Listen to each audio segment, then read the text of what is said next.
নমস্কার। যুক্তি তর্ক সঙ্গে অর্কই আপনাদের স্বাগত। আপনাদের সঙ্গে আমি অর্কপ্রভ সরকার।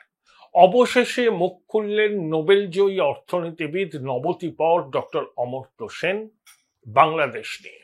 সংবাদ সংস্থাকে দেওয়া একটি সাক্ষাৎকারে অমর্ত্যবাবু অনেক কথা বলেছেন। সেই বিষয় নিয়ে দু চার কথা আপনাদের সামনে বলছি। দেখুন, অমর্ত্য সেন মুখ খুললেন গণ অভ্যুত্থানের 7 মাস বাদে। এই বিষয়টাই আমাকে একটু অবাক করেছে, কারণ এই ধরনের পট পরিবর্তন হয়ে যাওয়ার পরে ডক্টর সেন সাধারণত এত দীর্ঘ সময় অপেক্ষা করেন না নিজের মতামত জানানোর জন্য। দীর্ঘ 7 মাস পর তিনি বাংলাদেশের ঘটে চলা ঘটনা নিয়ে তার মতামত জানিয়েছেন। দেখুন, ডক্টর অমর্ত্য সেন নোবেল পেয়েছেন অর্থনীতিতে, আর প্রফেসর ইউনুস পেয়েছেন শান্তিতে। কিন্তু দুজনেই অর্থনীতিবিদ, সেই জন্য ডক্টর সেন প্রফেসর ইউনুসকে বলেছেন, অসাধারণ মানুষ, আমার ভালো বন্ধু, গণতন্ত্র এবং ধর্মনিরপেক্ষতা বাঁচিয়ে রাখার জন্য তিনি লড়াই করবেন। এই প্রসঙ্গেই দু এক কথা বলা প্রয়োজন। প্রফেসর ইউনুস অমর্ত্যবাবুর ভালো বন্ধুই হতে পারেন, কোনো অসুবিধা নেই। তিনি অসাধারণ মানুষ হতে পারেন ব্যক্তি পরিসরে, তা নিয়েও কোনো সমস্যা নেই। কিন্তু গণতন্ত্র, ধর্মনিরপেক্ষতা রক্ষা করার জন্য তিনি আজীবন লড়াই করেছেন। অতীতে কি করেছেন আমি বলতে পারবো না, কিন্তু বর্তমান পরিস্থিতিতে তার ভূমিকা, অমর্ত্য সেনের তার বন্ধু সম্পর্কে যে মূল্যায়ন, সেই মূল্যায়নের সঙ্গে একেবারেই মেলে না। বাংলাদেশে গণতন্ত্র কোথায় আছে? যদি শেখ হাসিনার সময় গণতন্ত্র না থেকে থাকে, গণ অভ্যুত্থানের পর প্রফেসর ইউনুস মুখ্য পরামর্শদাতা হয়েছেন, চিফ অ্যাডভাইজার হয়েছেন, তার আমলে গণতন্ত্র কোথায় প্রস্ফুটিত হয়েছে? যতটুকু গণতন্ত্র ছিল সেটাকে সংকুচিত করা হয়েছে। মব কিলিং চলছে, মবক্রেসি চলছে, সংখ্যালঘুরা নিপীড়নের মুখে পড়ছেন। অর্থনীতির সব ক্ষেত্রে প্রফেসর ইউনুসের অন্তর্বর্তী সরকার চূড়ান্ত ব্যর্থ। এই যে পবিত্র রমজান মাস শুরু হয়েছে, সাধারণ মানুষ কি বাংলাদেশে স্বস্তি পেয়েছেন? রোজা আসলে সব সবজির দাম কমে যায়, সব জিনিসের প্রত্যেকটা জিনিসের মূল্য কমে যায়, আর বাংলাদেশে তার উল্টা চিত্র। কেন? বাংলাদেশে দেখেন, আপনার গায়ে তেলের সমাতি করতেছে, আপনার গায়ে তেল আগে। আচ্ছা, আমার একটা কথা, আওয়ামী লীগের আমলে তেল খাট ভরে রাখতো, পালং ভরে রাখতো, জাহাজ ভরে রাখতো। এখন তেল কোথায় যাচ্ছে? এখন তেল কেন সংকট? আবার তোরা মানুষ হ, আমরা মানুষ হইনি এখনো। এই যে লাগাম ছাড়া মূল্য বৃদ্ধির থেকে বাংলাদেশের মানুষ জবাব দেবেন, কমেন্ট বক্সে লিখবেন।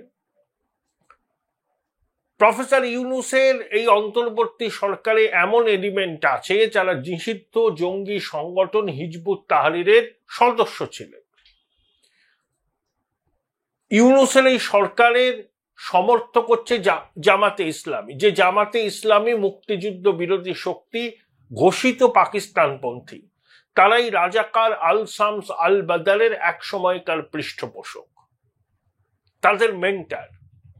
সেই জামাতে ইসলামী যখন অন্তর্বর্তী সরকারের সমর্থক হয়, তখন সেই সরকার কিভাবে ধর্ম নিরপেক্ষতার আদর্শকে টিকিয়ে রাখবে? হয় অমর্ত্যবাবু বাংলাদেশের বর্তমান পরিস্থিতি সম্পর্কে সম্যক ওয়াকিবহাল নন, না হলে তিনি তার বন্ধুকে সমর্থন করেছেন।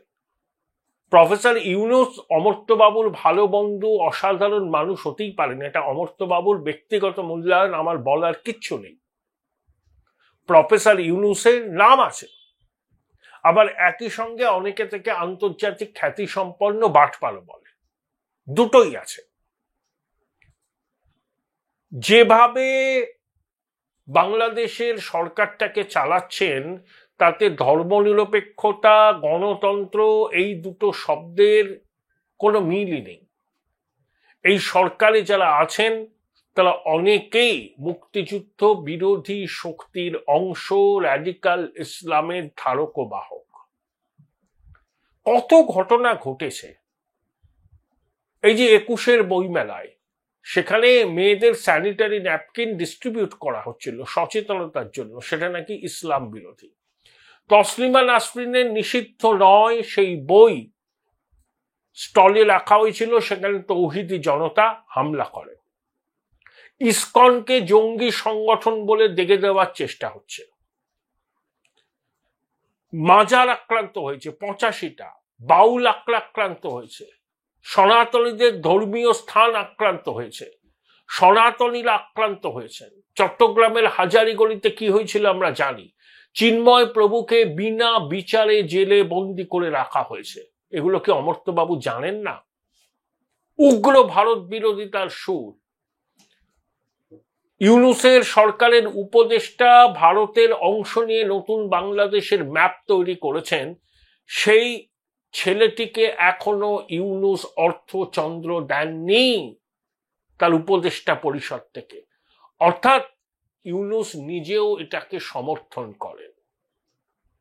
অমর্ত্যবাবুরা ইউনূসকে দেখেছেন পশ্চিম দুনিয়ায়, সেখানে ভোল বদল করে ইউনূস গণতন্ত্র, ধর্মনিরপেক্ষতার কথা বলতো, কিন্তু বাংলাদেশে ও এখন শাসন ক্ষমতায় আছে, এখন প্রকৃত চেহারাটা বেরিয়ে এসছে। সেই চেহারাটা সম্পর্কে অমর্ত্য সেনের মতো মানুষ ওয়াকিবহাল নন। এটা আমার ব্যক্তিগত মত।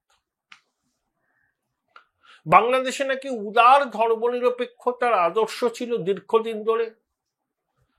তাহলে 71 সালে বাংলাদেশ যখন স্বাধীন হলো, সেখানে হিন্দু পপুলেশন ছিল মোট পপুলেশনের 23%, আর এখন কমতে কমতে 8% এসে দাঁড়িয়েছে।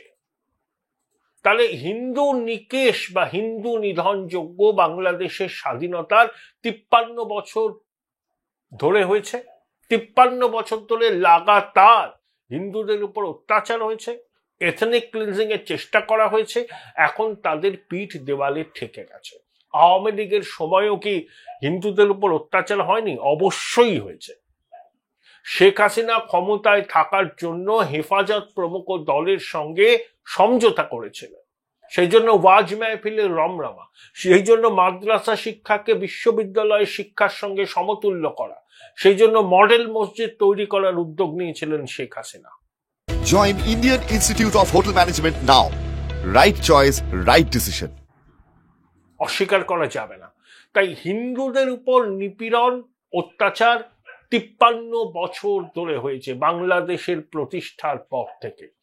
নইলে একটা দেশে যেখানে হিন্দুদের সংখ্যা ছিল মোট জনসংখ্যার 23%, 71 সালে সেটা কমতে কমতে 8%-এর কাছে এসে দাঁড়িয়েছে। আপনারা অনেকেই নেহেরু লিয়াকত চুক্তি কথা জানেন। আমি ডিটেলস নেহেরু লিয়াকত চুক্তি নিয়ে বলবো না, শুধু এইটুকুই বলতে পারি যে নেহেরু লিয়াকত চুক্তির মূল আদর্শ কি ছিল। যে তখনও বাংলাদেশ হয়নি, এরা 50-51 সালের কথা। লিয়াকত আলী খানের সঙ্গে নেহেরুর চুক্তি দিল্লির হায়দ্রাবাদ হাউসে, যে পাকিস্তানেও ধর্মীয় সংখ্যালঘুরা সংখ্যাগরিষ্ঠ মানুষের মতোই সমান অধিকার পাবেন, সব সুযোগ সুবিধা পাবেন, চাকরিতে পাবেন, সেনাবাহিনীতে পাবেন, জুডিশিয়ারিতে পাবেন, রাজনীতির ক্ষেত্রেও তারা পাবেন। ভারতেও একই,